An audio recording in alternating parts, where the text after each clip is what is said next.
Personal questions to ask yourself if you're going to be a living donor. You just have to make sure that you're doing it for the right reasons, and that's a very personal question to ask yourself. So, in my capacity as a social worker as well, I just always wanted to make sure when I was meeting with living donors that they weren't moving forward with an attachment and expectation that either it would heal a wound with a family member, or it would it would solve some deep problem and loss that they have faced.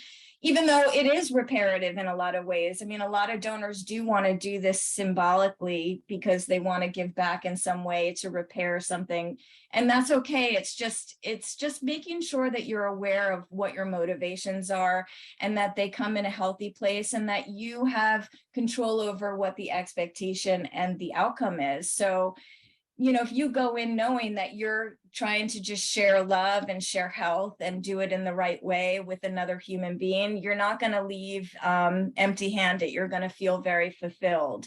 So, and know also that your gift, it feels like a responsibility sometimes for recipients. So I want recipients to know how much the donors get from giving, because I think it's much harder to be a recipient. And so if I can alleviate for the recipient that guilt that they might feel by accepting my gift, I want to remind the recipients of how much I'm getting from this, and that we're all connected. So all of that, is just your own path and your own way to explore yourself and your motivations. And I just encourage anyone who wants to donate to really talk it through and think about if it's the right timing, and what your hopes are in getting out of it, to make sure that you're not, after donation, you don't, crash psychologically because it's not what you wanted.